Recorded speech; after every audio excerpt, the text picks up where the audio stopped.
coral reefs. Anybody have any questions about Honolulu? What you're going to do?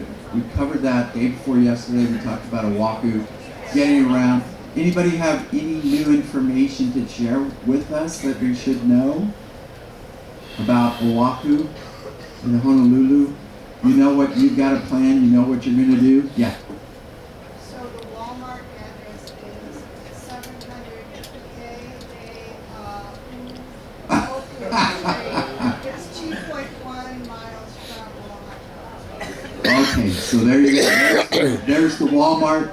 The instructions there were Google it, put it on your Google map, you'll see it, but it's only a couple miles. Yeah, you're right. It's only a couple of miles away from the ship. Yeah, we'll do a couple real quick and then we'll jump in. Yes, ship is docking. We're going to pull up to that port. Usually it's Pier 2, with the Aloha Towers there. The Aloha Tower isn't just right in front of us, but we're usually right there at Pier 2, which is right next to the Aloha Tower. But to answer your question, yes, we will be docking. And then my understanding is we're going to get off the ship and we will go pass through immigration in the terminal. In the terminal, we'll be passing through immigration. And we've got 2 days here, which is nice. We don't feel like we have to rush getting off. Some of us have excursions and things like that, things to do for sure. But it should be a pretty orderly process to get through. Just take your time. What's that? Located how far from the main stretch of the city, and or she was talking about Walmart. Okay, the pier is located in the financial district. And were you here for the Oahu talk that I did? Okay, if I kind of went through that. I talked about, so we're going to be downtown. You can walk out to Ala Moana Boulevard, which is about 100 yards from the ship, and that's where there's bus, taxis, and Ubers will pick you up right in front of the terminal, and you'll be able to get around really easily. And it's not like any of the other ports that we've done. This one is you're just right there in town. Everything is going to be right there for you. You don't have to worry about whether you can walk on the dock, all of that other stuff. This is just a regular, pretty straightforward port. All right, let's jump into coral reefs. And remember, the Hawaiian Islands, most isolated islands on a group of islands on the planet. And because of that, we're going to see some unique things here, or life here. Hang on one second. Why is this doing this again? What happened to my clicker? I just tested it. It was working. There we go. Coral reefs are some of the most diverse ecosystems in the world.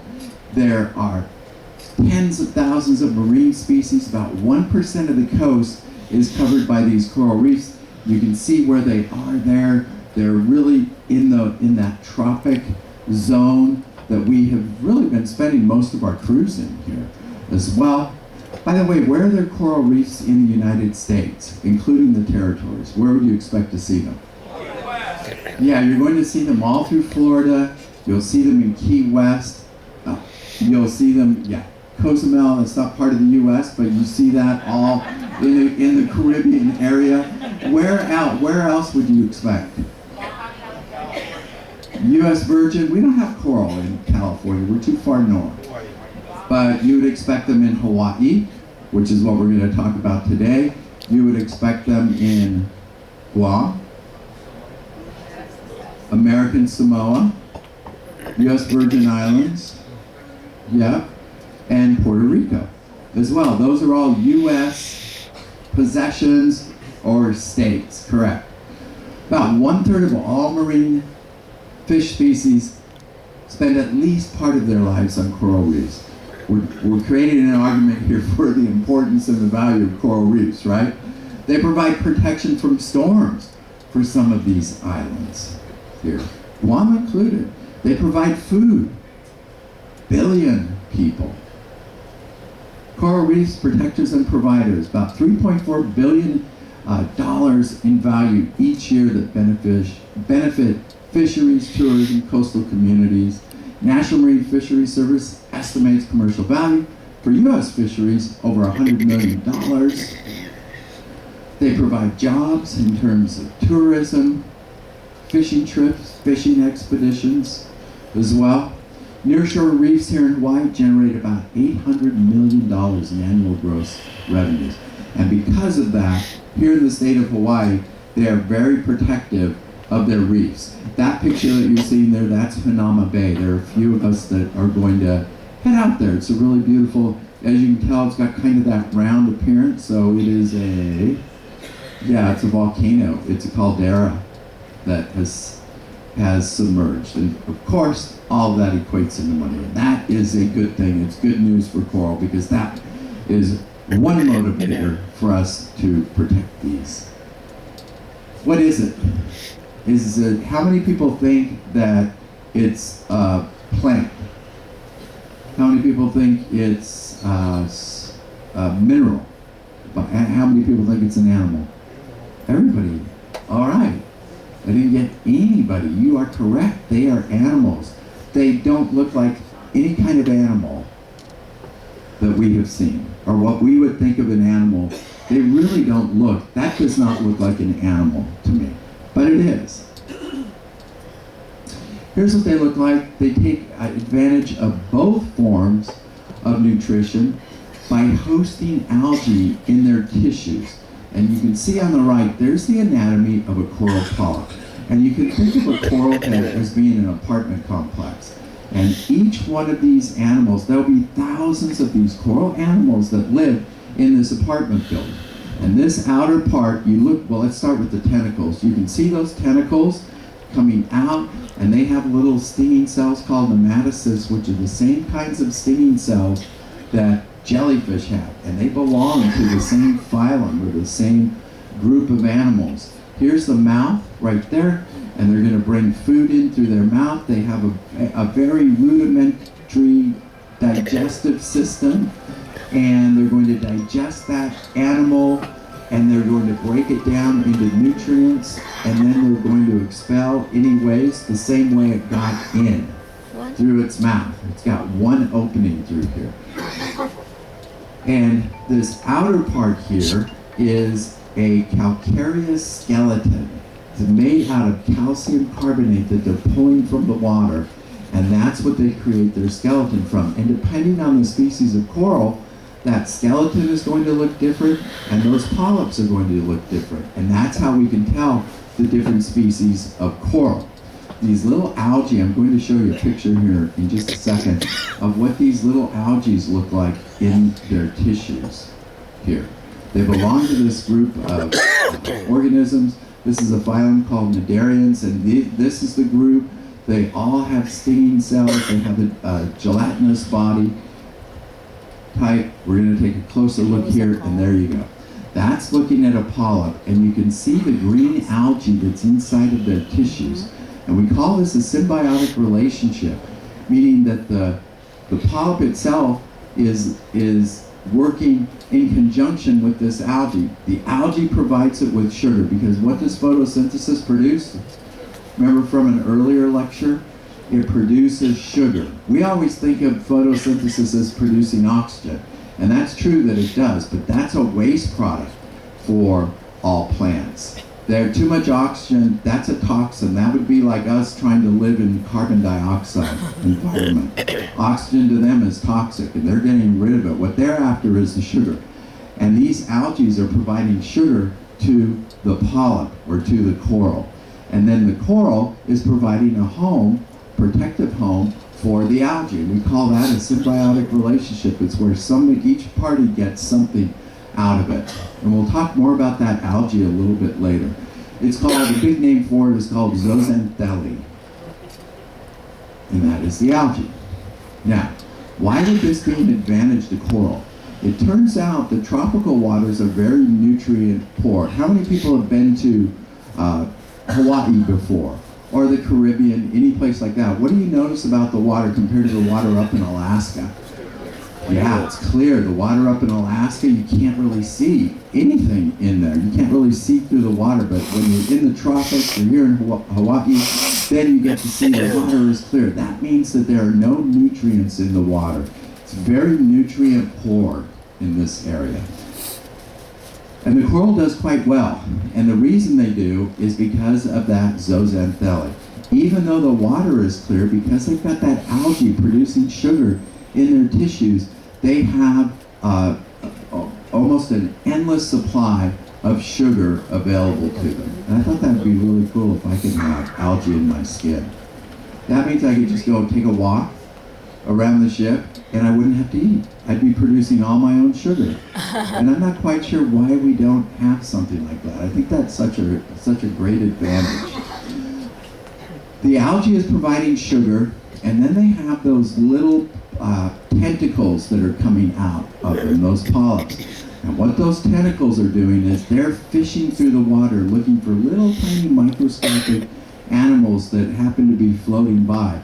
And when one of those animals brushes against that tentacle, it's going to shoot out a harpoon and it's going to spear that animal. Those are called nematocysts, and they've got a little trigger on them, and when that animal brushes against it, it's going to fire that off just like a harpoon. It's going to grab that animal, bring it into its mouth and digest it, and that's how it's going to get its protein. It's how it's going to get its nitrogen. It's got algae for sugar, and then it's got that little spearing mechanism to pull in animals for nitrogen. It looks like that. You can see that bottom right-hand corner. Those are the polyps. They're all right next to each other, and they are all living in these little tiny, they almost look like little tiny apartments or little tiny holes in that calcium structure of the coral. This is what they're after.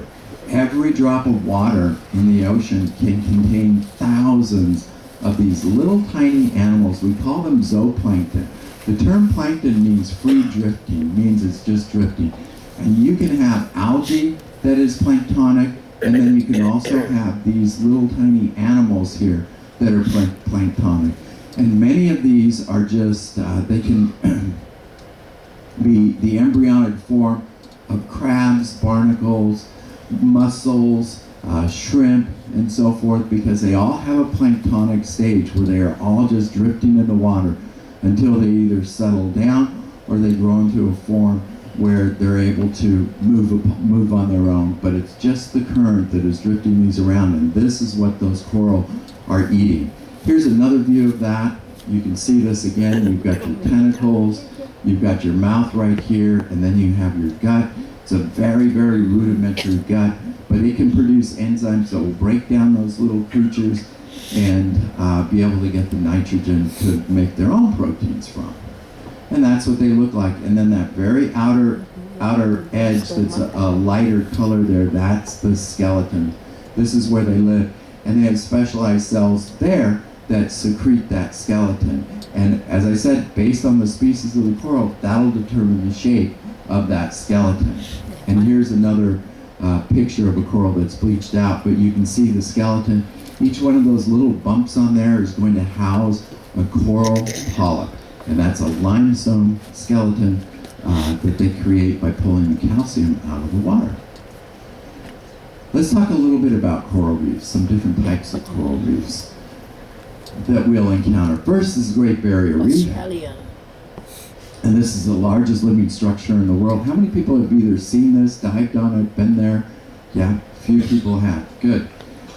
Largest living structure, this is what we call the coral triangle. There are over 600 different species of coral in this area. We talked about the Polynesian triangle. This is referred to as the coral triangle here, where we see the greatest number of different species of diversity of coral and fish as well. This is one of the most biodiverse places on the planet, and we just got to sail through that, which I think is really, really cool. Coral has very specific requirements. Water temperature range, you can see there, 23 to 29 degrees, needs sunlight. Salinity needs to be within a very narrow boundary of 32 to 42 parts per million. That's not much leeway there. They need to have waves, and they need to have no pollutants, and then they also need to have clear water as well. As I said there with the sunlight. This is an aquarium. This is the aquarium I worked at, Aquarium of the Pacific And you can see that they have coral in there. Now, a lot of times aquariums will not have living coral. And the reason for that in this particular exhibit, we don't have living coral. And that's because those requirements for coral are so specific. It's really difficult to have a large exhibit and to have coral. But what we will do is we'll have smaller exhibits that are more easily maintained. Does anybody have a saltwater aquarium, by the way? There are a few people, I've talked to a few guests that have those. Coral are tough to keep in an aquarium, once again, just because the requirements are so specific. Here's a picture of, if you're diving, this is what you're going to see underwater. Pretty amazing, but actually, what you're going to see is what you see off to the left or right. This is a flashlight that is shining on this coral, but if you look to the left or the right of that beautiful red coral that you see there, you'll see really what divers see when they're diving, when they're not in a little bit deeper water, about 30 feet of water. With a flash, this is what you see. If you don't bring a light down with you, that's what you see. Really, really different. That's with a flash, this is without a flash. And the reason for that is because as we get deeper and deeper and deeper, these wavelengths of light get absorbed by the water and they're not able to penetrate all the way down. This is one of the reasons why as we get deeper, most of the fish below 100 feet are going to have kind of a reddish color for you. And take a look at this. We're going to take these color rods down with us. The top row is going to be at the surface, and we're going to take that bottom row down. That's at 5 feet. And watch what happens to the reds. That's at 22 feet. That's at 69 feet. That's at 154 feet. So you can see that red just goes black, and this is why most of those fish have that reddish color to them, because they just go black. It's great camouflage for them. Here are some of the different types of reefs that we've got. There's a fringing reef, a barrier reef. The Great Barrier Reef is considered a barrier reef. And then there are atolls. The reefs that we're going to see here in Hawaii are going to be fringing reefs. The barrier reef have a lagoon between them. They'll have the island or the landmass, and with the Great Barrier Reef, that would be the landmass of Australia. And then there would be a lagoon, and then you would have the reef out beyond that. And we call those barrier reefs. And sometimes they can be all the way around an island, and sometimes just a portion of it. And then we have atolls that we'll talk about here in a second. And atolls occur when the island sinks and all it leaves is that ring of coral around it. And we'll see how that happens. Once again, here's Sonoma Bay. And you can see the fringing reef where the waves are breaking. Go from the beach, for those people who are looking at the side screens, if you go from the beach straight out, you'll see waves breaking. That's where the fringing reef is. And if people are going to snorkel here, they're going to cut out through, there's a little tiny break in there, and they're going to go through that. That's where one of the old trans-Pacific cables went through there, back in the old day, and they'll go right through that. Here's another example of a fringing reef, and here you can really see it, can't you? You can see those waves, and you can see the value of that too. If a storm were to come in, those waves are going to hit on the very outside before they get to the land. They're really important for protecting any buildings, any kind of communities that are right on the shore or the beach side. They're separated from the shore by narrow, shallow lagoons, and these are fringing reefs. And this is what we have here in Hawaii. They're going to look like that. Here's the big island of Hawaii again, and you can see the shallower water all the way along the rim of that, and those are fringing reefs. Now our second kind of reef, these are barrier reefs, and here you can see that reef that's out there, and then you've got that lagoon, and then you've got the land on the other side. And it forms a barrier here. Sometimes for navigation purpose, they may even have to break through that to create channels for ships to go in and so forth. And of course, Australia has the largest barrier reef in the world. It looks like that. And then our cook talk Cook was up here. He was the first European to hit that reef. Didn't know it existed. He hit it in the middle of the night, and that was almost the end of his mission and his life as well. All right, these are atolls, and atolls look like a fringing reef that we looked at, with one exception, and that is in the middle. It's going to have a giant lagoon in the very middle of it. And as you can imagine, that's a volcano that is sunk. And what destroys after volcanoes are made, what brings those volcanoes down is erosion. And over hundreds of thousands, millions of years, eventually they get eroded. And if there's a chamber down there, they can collapse. And it can collapse into the ocean. Darwin was the first person to figure this out on his epic voyage. And he realized that, oh my gosh, this is coral reef, this is actually a volcano. So as that volcano subsides, the coral doesn't, because the coral is living. And the coral keeps building up higher and higher, layer and layer over thousands of years. The landform falls in the center, is eroded down, but the coral continues to grow as long as it's at the right latitude. And remember, yesterday we said the Pacific plate is moving. Once that Pacific plate moves far enough north where the coral can't grow because the water temperature is too cold, then that coral is going to stop growing, and then that whole structure is going to eventually subside and sink down in the ocean and become an underwater seamount. Here's another diagram showing you how these atolls form. This volcano breaks the surface, and then as it subsides through erosion and subsidence, you'll just see the coral growing around the edge. That coral will continue to grow around the edge, and then all the way up until you have that atoll. And that's how those atolls have formed all throughout the Pacific, and there are hundreds of them. Here's another example, really beautiful structures. Many of these atolls now, because the sea level is rising, as we know, and these countries now are trying to prepare for that. They're trying to decide whether they need to move off of those islands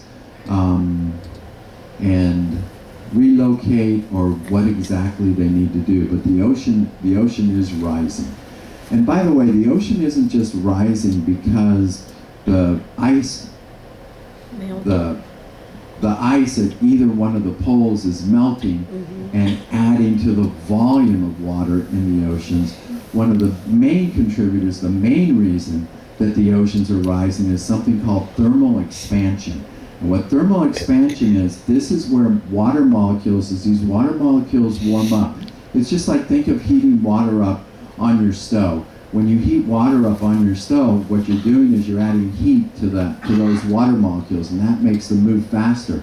And when they get moving fast enough that the surface tension can't hold them, then they start shooting up in the air, and we call that steam.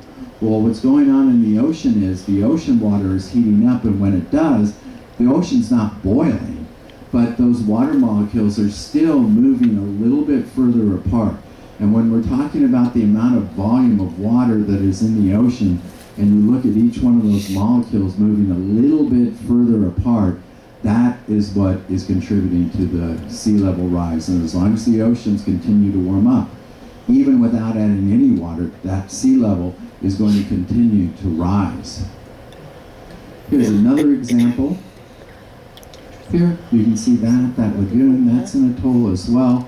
We also have patch reefs. These are small isolated reefs that will grow up just from the open bottom. They're shallow enough that the coral can build up enough to break the surface. We don't see these in Hawaii.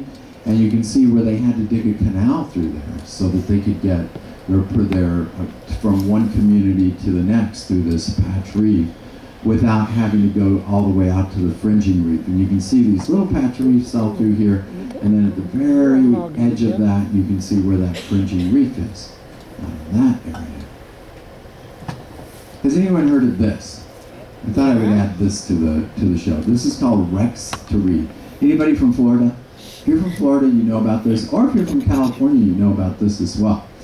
Well, one of our challenges has been, well, what are we going to do with all of this old marine, these ships and oil rigs and things like that? Well, one thing we can do is we can just tear them apart and reuse that metal. But another thing we can do is we can create new reefs, and these are new opportunities for marine life to thrive. And I don't know what this is. Is that a VWD? I don't even know if that's a real car, to tell you the truth. In Florida, there are a few spots where they use this as a form of art. And they'll put these different items in the water and see what happens to them, see what grows. And then this one's in Cozumel. Have you dyed this? Oh my gosh, okay. I didn't know that. All right, that was in Cozumel. There you go. And we have wrecks that are sunk intentionally, some unintentionally. And you can see all that coral growing. And as soon as that coral, all that life comes, you get, it's a trickle effect. You get fish, all kinds of other animals that come in. California's got a rigs to reef law here, and that allows for these rigs, these old decommissioned oil rigs offshore, to be retained as a reef. And I've been on a couple of these. It's pretty amazing what's growing on them, and lots of life. And they're still kind of an eyesore. Some of them they will cut down as well. Cut down the top and just leave that bottom part. Here's some more art. What do you think? Do you like it? I'm not real keen on it, but part of the challenge too, if you've ever been to an art museum, you know that they'll have an exhibit. Sometimes they have rotating exhibits and sometimes they have permanent exhibits. And underwater they're doing the same thing where they've got permanent exhibits and some of them are rotating. And I don't like the idea of putting an exhibit in, having all that growth up here and then pulling that out. It's sort of like, that doesn't really make sense to me. What about that? I don't know. Is somebody on a bike? Here are some of our threats to coral reefs. In other words, what are we watching out for? Trying to make sure that these reefs stay healthy. And this is true no matter where you live, whether you're in Florida or whether you're here in Hawaii. Threats, I like this little diagram that shows a lot. Fishing can be a threat. Fishing nets, any kind of bycatch can be a threat. Storms can be a threat. Any kind of pollution that ends up in the water can be a threat. And then also one that we don't think about a lot, and that's runoff. If these reefs get smothered with runoff, they cannot do photosynthesis because now they're covered with a layer of mud. That's going to kill them. That'll destroy them. It'll smother them. And then we'll talk here in a minute a little bit about us and getting in the water as well. If you do decide to go out in the water, try not to walk on the reef. And in Hanauma Bay, that's one of the reasons why that's a preserve. Everyone has to go through a 9-minute video where they teach you how to go snorkeling, trying to preserve that. Because what happened in the early days when Hanauma Bay was just regularly open, we had so many people going down there because it's such a great little spot to snorkel that all that reef was killed. And then they had to go back. They decided, okay, this still is a great place. We don't have any coral. There's nothing to see here. Let's bring it back. And then they started educating people how to get in the water and how to be appropriate. But if you do go out on your own, try not to step on the coral because it does break it off. And then once those polyps break off, they're dead. They'll live for a while, but they'll get buried in the sand. And that will destroy the reef. That's one thing. So you don't want to walk. Second thing, if you do go in the water, you want, in Hawaii, you need to be using reef-safe sunscreen. And it will say it on it that it's reef-safe. There are chemicals that are in sunscreen that is not reef-safe that will affect the coral. And because we have more and more people going into the water, it became an accumulative effect. And it was killing the corals. Here on Carnival, about 10 years ago, we were selling sunscreen on the ship that was not reef safe, and Carnival didn't know it. And we let them, Nancy and I, we let them know about that, and we got Carnival to pull all of that off. So now the only sunscreen they're selling on the ship, they should be selling on the ship, is this reef-safe sunscreen. And I think these are some of the additives that are in sunscreens that are not reef-safe that end up affecting the coral and they become toxic. Oxybenzone is one of the bigger ones that we see on there. All right. And in fact, on Maui during the peak season, they will have people that will come around and they're going to check your sunscreen. They're the sunscreen checkers. And they're going to look and make sure that you're using reef-safe sunscreen.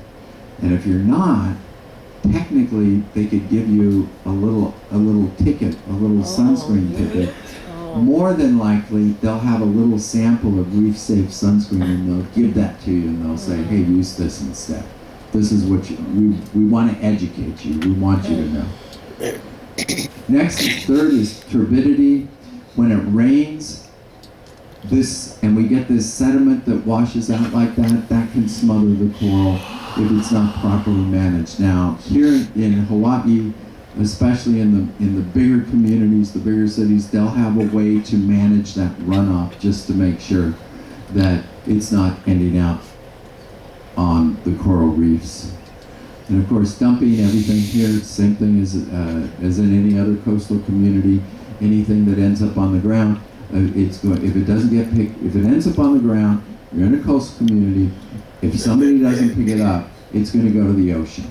And it may not go to the ocean today or tomorrow. It may take a year or two for it to get there, but it's going to get there somehow.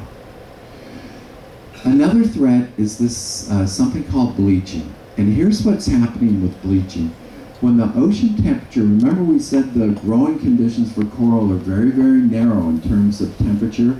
When the ocean temperature gets above a certain temperature, then these corals will do something called bleaching. And what bleaching is, that zooxanthellae, that little algae that lives inside of them, it's going to spit that out. And if it spits out the algae, what happens to the coral? What can it do? It can't make sugar. Yeah, and if we go without sugar, you know, in that sense, one form or another, if they go without sugar, they're going to die. Yeah. And it's not easy. They can recover if the bleaching event is short-lived. In other words, if the temperature of the ocean returns back to a cooler temperature within a week or two, then those corals can recover. They're not going to have spit out all of their algae. But if the temperature is sustained at that higher temperature week after week, then those corals are going to die.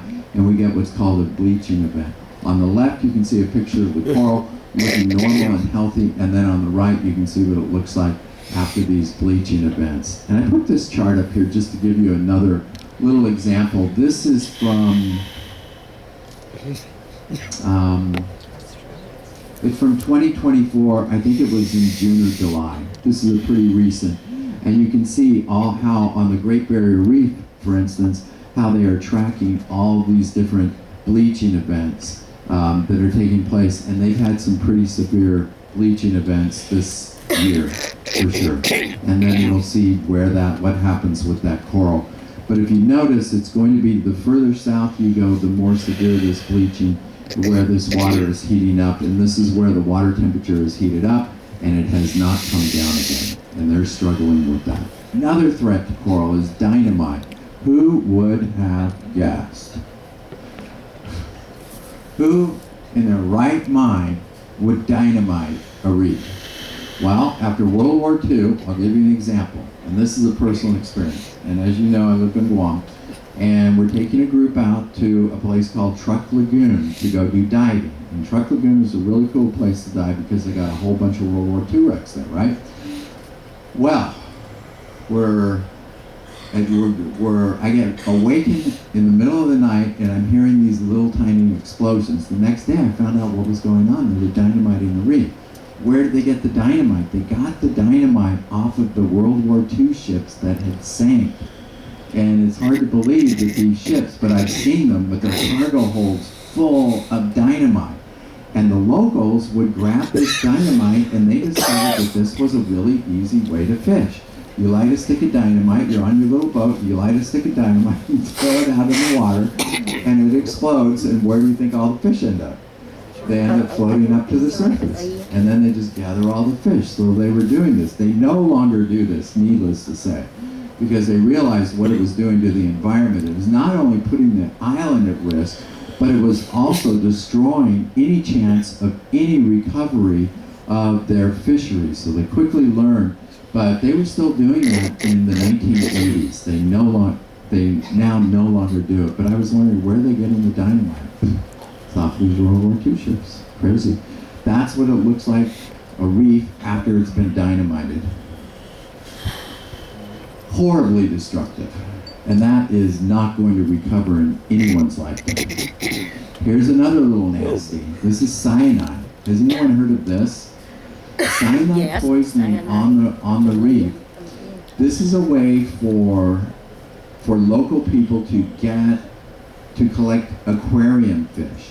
And what they would do is they would take this cyanide, they would squirt it in the water, and it wasn't powerful enough to kill them, but it was powerful enough to just knock them out. And then they would collect this fish, about 50% of them would live, and then they would sell those to different aquarium shops. Luckily, aquaculture and mariculture are coming to the rescue, and most of the fish, if not all the fish that we're buying in pet stores now, are aquacultured, and they're not coming from the wild anymore, nearly as much as they used to be. But nasty little practice, and now, of course, we're not doing that nearly as much. It's still taking place, and these are some of the aquaculture. When we know better, we try to do better, don't we? Coral restoration work looks like this. You can see there's a substrate there, and they're finding little pieces of coral that have also been produced through mariculture. We're trying to do restoration work here. This is Alpha, Florida. We see a lot of that going on. In terms of restoration work, Florida by far is ahead of anyone else in the United States in terms of working, coming up with different ideas. Here they're growing corals. These are going to be used for aquariums, sold to aquarists. So individuals don't have to go out to the reef and break off live samples. We're getting really, really good at this. And then they're outplanting these as well, doing coral restoration off of Florida coast. Looks like that. That's Aquapora. And they just grow them on those, and those will go for restoration work as well as aquarists. And then everybody remembers this movie, right? Finding Nemo. Here, Disney puts out this movie. What do you suppose every kid on the planet wants? We saw the movie. They want a Nemo, and where are we going to get Nemos? We're going to go to the Philippines. We're going to go to the tropics, and we're going to collect every single Nemo that we can find. Luckily, though, we had figured out how to do aquaculture and how to reproduce these. It's very hard to close the life cycle on these marine animals because they can go through so many different steps in trying to figure out what triggers the changes between each one of those growth stages can be really, really challenging. But we figured it out with the clownfish, and we were ready. And then you had the next installment of Finding Nemo, which was Dory got lost too, right? Yeah. So you had to find Dory now. Now, at the end of that, what do you suppose every kid wants? They want a blue tang, and they want a Dory. And we had to figure out how to make dories. And these guys here were the ones that figured out how to make dories. Not easy to do, but they figured it out. And then every kid that got a Dory after Finding Dory, we didn't have to go to the ocean and capture all of those dories. We just made them. And that saved all of those are blue tangs. Dory was a blue tang. What can we do? Well, we can buy aquacultured corals, aquacultured aquarium fish, pretty much do. Wear ocean-safe sunscreen, don't stand on coral. And then I always throw this one in too, and that is to buy sustainably caught or aquacultured fish, farmed fish as well, but that's a whole other story. I'm not going to recommend that right now. But here's what I recommend. This is the easiest thing to do, is just widen your palate. And instead of having salmon, if you're going to have fish, always having salmon, just vary it a little bit. Try some different kinds of fish. It's one of our challenges. My favorite fish is just whitefish, flounder. I love that. It's a really mild tasting fish. I like it better than sea bass. I like it better than salmon, maki, wahoo, all those other fish. I like it. It's just a real simple fish. Let's take a look at some of the corals here in Hawaii. And these corals probably first arrived when the islands popped up. These corals are most closely related to the corals that are in the Philippines, which totally makes sense because of the way the currents would drift after coral spawning. Majority of the nation's coral reefs are found in the northwest Hawaiian Islands, about almost 500,000 acres in the main islands alone. 7,000 species of marine plants, animals. 1,250 are endemic. More than 500 species of marine algae have been identified, and 25% of the reef fish that you're going to see here are endemic, meaning that they're only found here in Hawaii, which makes Hawaii very unique amongst all of the places, these marine places. And we're going to talk about hard corals first. And I'm going to run through these just to give you an idea of some of the variations that you see here. This is a low coral.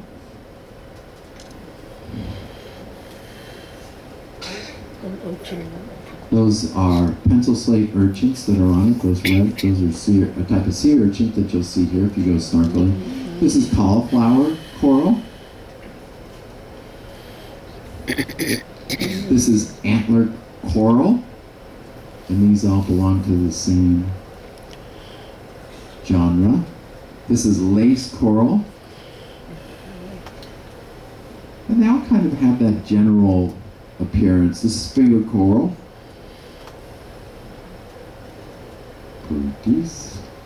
This is rice coral. This is a different genre. Sandpaper coral.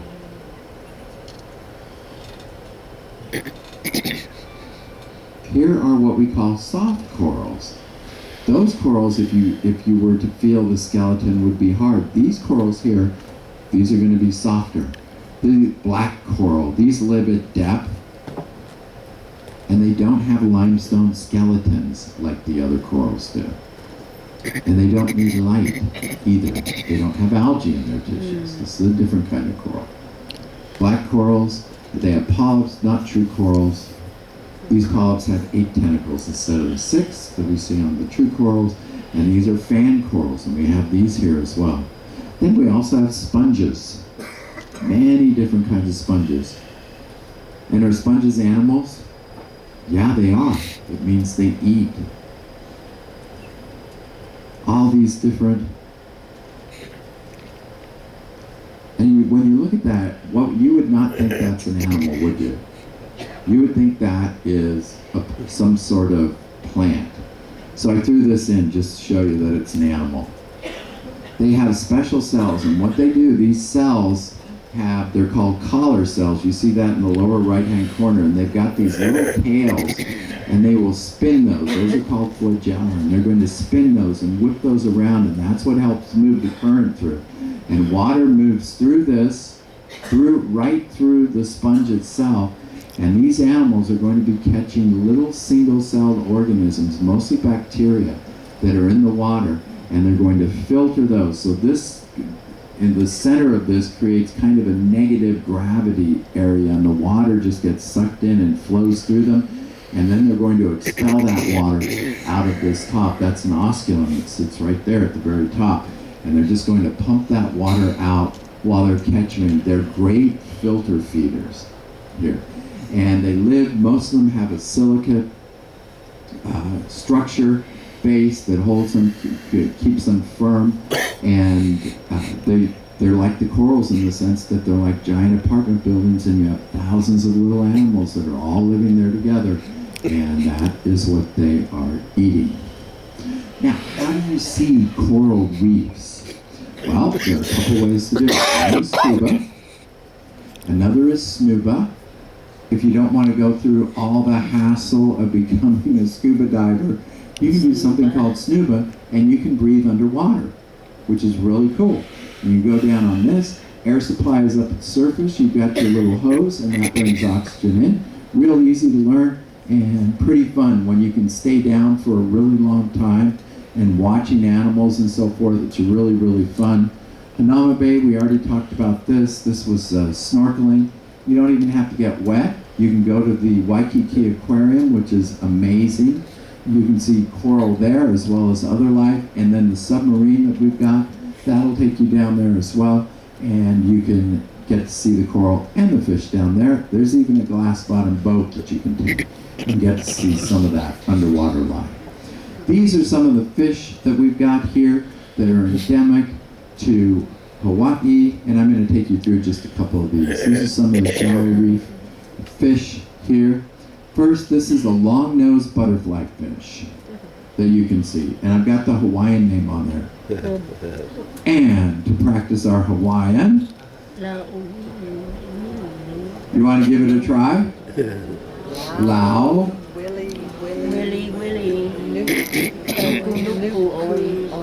Oi, oi.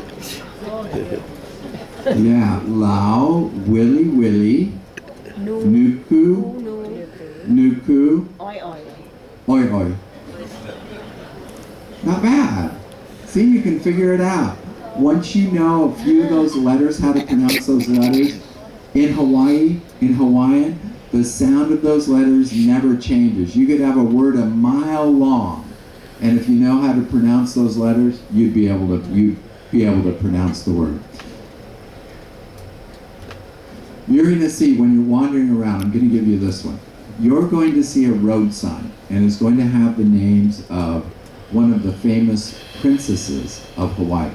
And her name was, I'm going to spell it and see if you can pronounce it, L-I-K-E, L-I-K-E. In English, we would say like, right? However, in Hawaiian, what would we say? What would you say? How's the I pronounced? Hava. How do you pronounce the Y, the I when you say the word Hawaii? Hawaii. So the I is pronounced as an E. And we said, what about the E? The E is pronounced as an A. How would you pronounce that? Li, ke, like. Because the E is pronounced as an A, so that would be, and the I is pronounced as an E. Like. See, those are the two letters, I think, that once you get the E and the I down, you're in good shape. All right, long-nosed butterfly fish, millet seed butterfly fish. Endemic. Sergeant majors, we see these. These are not endemic. These are Hawaiian damsels here. These fish are farmers. And when we see them when we're snorkeling or diving, they've always got a little farm. They raise algae. And this is their home, and this is where they raise their young, and they will defend it to the death. They're on a coral reef there. This is a cool little fish that's out there. This is a parrotfish, and they eat algae. At night they sleep, they make a mucus bubble, they sleep in this bubble, they wake up in the morning, break out of that bubble, go about their business, and these guys are eating algae that's on the reef. And you can see them right there. They've got a really, really sharp beak, and it looks like they're eating the coral polyps, but what they're really after is that algae that's sitting on the outside of the reef. A single bumphead parrotfish can chew through 2 tons of coral. That's 4,000 pounds of coral, but they get back 200 pounds of sand on the beach. All the white sand beaches that we see in Hawaii are formed from these animals eating the coral. And that sand ends up getting deposited. And you can see it there in the upper right-hand corner. And they just deposit that sand, it gets pushed up onto the beaches. We also have real eels here as well. It's probably where they have what's called a pharyngeal jaw. And that jaw unhooks, and they can open it up. They can unhinge. It'd be like you being able to unhinge your jaw and then just open it up. And that's probably where we got the ideas for this. This is off of some movie. Alien maybe, or Predator, I don't know. One of those movies, something like that. But it's called a pharyngeal jaw. Then we've got trumpet fish, we have wrasses, which are cool. We'll talk about wrasses when we do reef romance. We talk about how all these animals reproduce. These guys can change their sex. And then we've got this fish that everyone has to know. This is a reef triggerfish, and that is the name. Give that a try. Humu humu, nuku nuku, apu aha. Humu humu, nuku nuku, apu aha. And that is, the reason I show you that fish is because this fish is the state fish of Hawaii. Ooh. Very cool.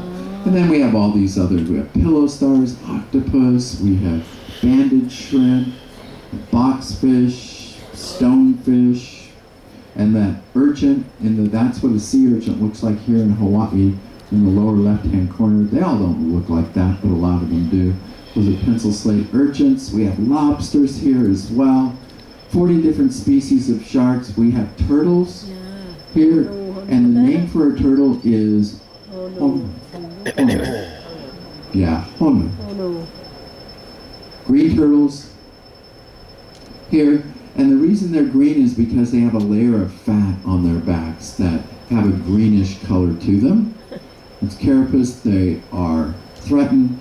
The other turtle is a hawksbill. That's the one that's the green sea turtle is the lower one, and the hawksbill is the one that is up above it. It's got that little kind of hawkbill to it. Their carapace or shells look a little bit different. If you see dolphin here, they're going to probably be these, spinner dolphin. And you'll know them. They'll jump out of the water and they will spin like a top. Really cool to see. They have bottlenose dolphin here. There are no porpoise here in Hawaii. Humpback whales, a little early here, but we never know.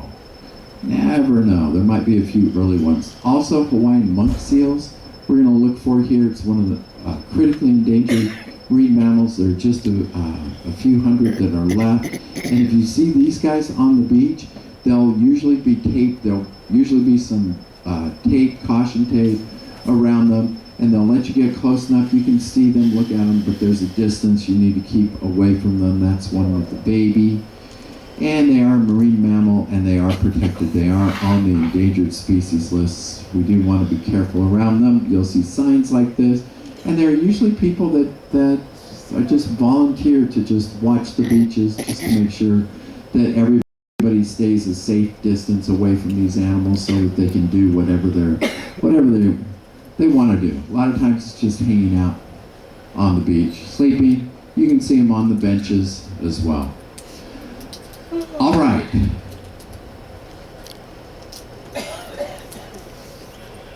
Life is better down under the sea.